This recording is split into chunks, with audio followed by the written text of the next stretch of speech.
All right, this is Algebra 2 review video for the first test.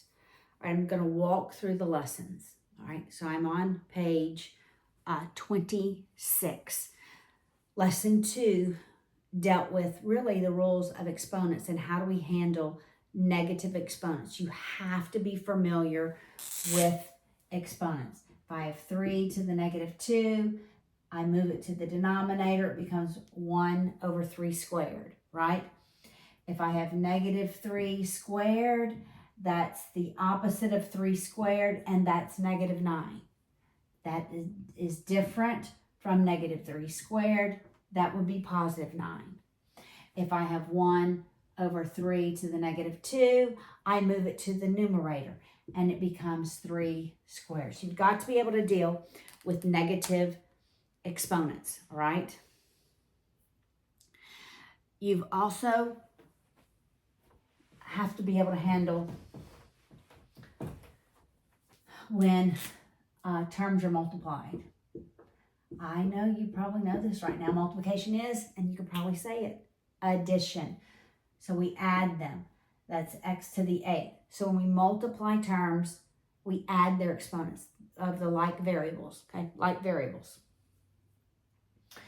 When I have a term raised to a power, I was going to use the same one, 5, a power raised to a power raised to a power, we multiply. That's x to the 15th, right? And division is subtraction. I do want all exponents positive. I look at the term that has, the variable that has the highest exponent, that's where I'm moving it. It's always subtraction. Even if I'm moving that variable to the numerator or denominator, division is always subtraction. So it's 5 minus 3, that's x squared. If it's the other way around, it's still division is subtraction, but I'm moving it to the denominator, so it's 1 over x squared. All right, going back and working the practice problems would be beneficial. And if you need extra help, you can go, we have a little puppy dog joining us. You can go and find some other problems for lesson 2. All right. Lesson 3 on page 31 was how do we evaluate expressions? All right, so you're going to be given something like x squared times, let's make it y cubed, and I'm going to tell you something like x is negative 2, y is negative 3. Can you evaluate that expression?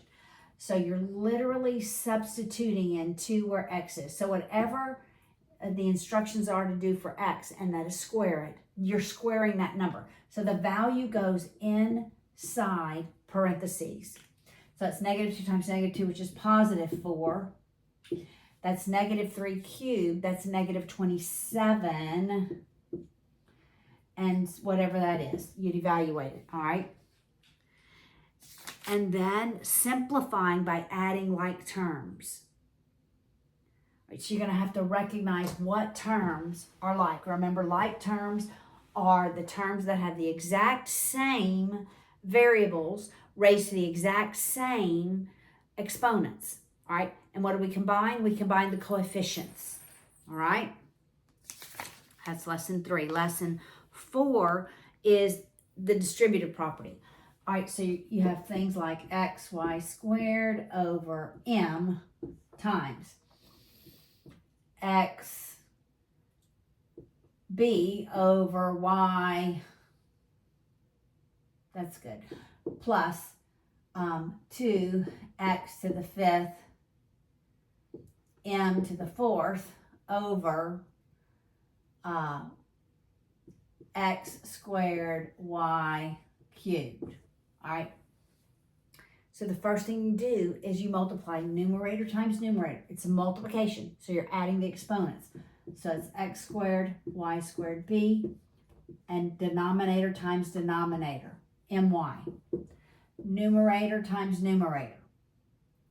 So it's 2. We have x to the 6th, y squared, m to the 4th, denominator times denominator. Mx squared y cubed. Then you're going to simplify. So I'm going to simplify my y's. Division is subtraction, so I'm moving it to the numerator. So it's x squared yb. That's 2 minus 1 over m.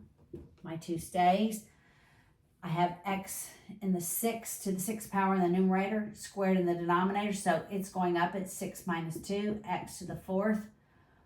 Y is squared in the numerator, cubed in the denominator. It's going down, but it's still division. It's 3 minus 2, which is 1. M is going to the numerator. It's 4 minus 1, which is m cubed, all right? That's all you're doing for distribution. Numerator times, don't simplify first. Just distribute and then simplify, because you're going to end up simplifying twice. Just distribute first and then simplify, all right? And then it's solving pretty simple equations by making your x go to one side and all your constants to the other side, all right? Through addition, subtraction, multiplication, division. All right, that's problem lesson 4. Lesson 5 is your word problems. All right, write as you read. Write as you read, okay? That's the best help that I can give you. And then for the fractional part, which is the second part of the lesson, you either write the problem or you make a ratio table. Like if it's a fourth of the people were clowns. I don't know. So not clowns was 3/4 for a total of 4/4. If there were 100 people in total, 100 people total, how many clowns? All right. And we're just going to do cross multiplication. We're not going to look at the row that doesn't have a value, and it's 3/4 over 1 is x over 100, and you cross multiply. X is 3/4 times 100. All right, that's the fractional part. Either write the equation or do a ratio table. My favorite is the ratio table. Okay, equations with decimals. Anytime we have equations with decimals, for example, 1.03x plus 0.2 equals 6. All right. The first thing I'm going to do is write every term with the same number of decimal positions. So that's 2. So it's going to be 1.03x. This one only has 1, so I'm going to write a 0 rather, to make it 2 decimal places. This one has none, so I'm going to make 2. Then I'm going to eliminate the decimals. It's as though I'm multiplying every term by 100. 103x plus 20 equals 600, and then solve it. All right? Consecutive integer problems. Remember, the first one is n, the second one is n plus 1, and then you just have to write the problem. That's consecutive. Pay attention to whether or not the question is asking consecutive or consecutive even odd. Consecutive even odds are n plus 2, n plus 4. Write this once you hear the words, read the words consecutive or consecutive even and odd.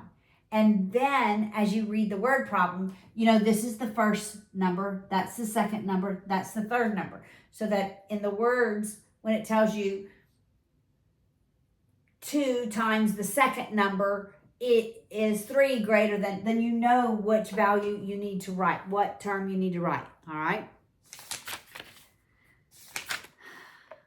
7%. Remember with percent, unless you're building a ratio table with percent, you write it over 100, okay? If you want to use decimals and then convert it back to a percent at the end, that's okay. However, if the question is asking for a percent and you give me a decimal and it should be then this is what I need to see as your solution, okay? You need to show every bit of your work on the test. You do not have to draw diagrams, all right? That's lesson 7. We're already through lesson 7. Okay, lesson 8, page 50. This has to do with graphing linear equations, all right? So you graph linear equations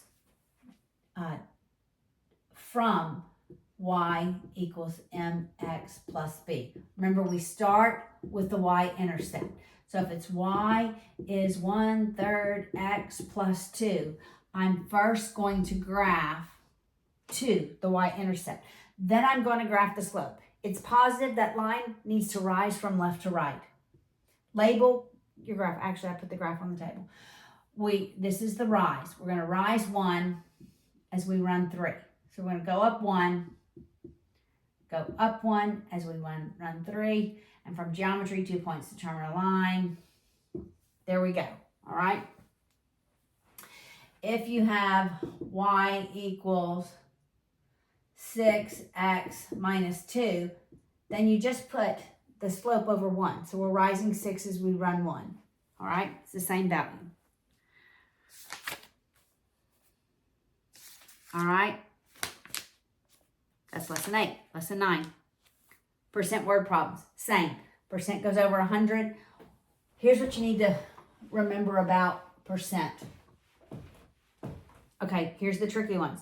The crop production was 110% greater than last year. It increased by 100%, 110% over last year. So that last year was 100%. You increased 110. So that now, or this year, it's 210%, okay? If now we have, 1,000 crops, what was the increase? What did we increase by? All right, you're just going to do cross multiplication. All right, I just made those numbers up. Don't know if they work. But that's what you have to remember with your percent word problems.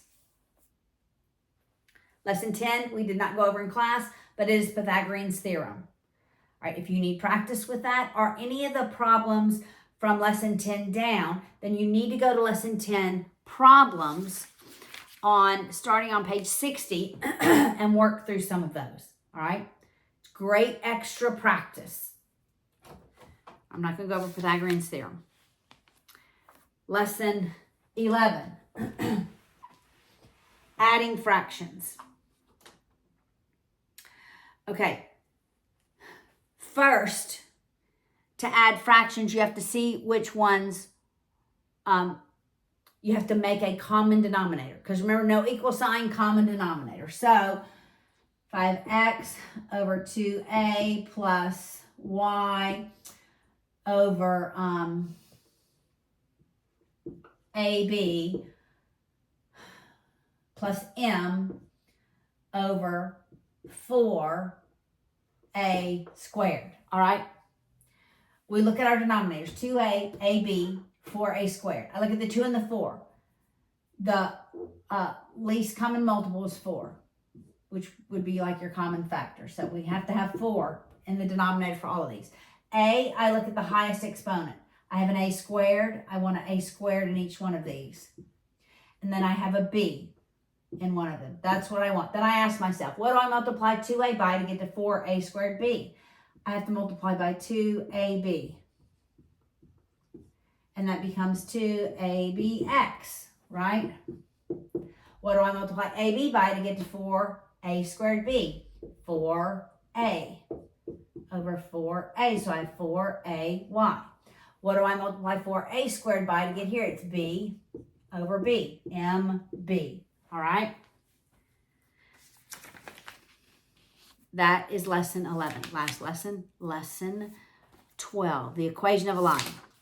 Now, we are arriving at the equation of a line from an actually graphed line. All right, so let's say that's 3. That's 6. So that's right at 6. And we'll say that is at 4.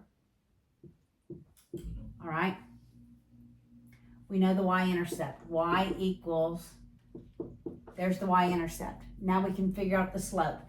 It's you rise 3 as you run 4. So it's 3/4 x. Just remember, it's rising, that slope is positive. It's falling, that slope is negative. All right, you can just think of drawing a triangle. Either way, top, below, or above the line. All right? Email me if you have questions.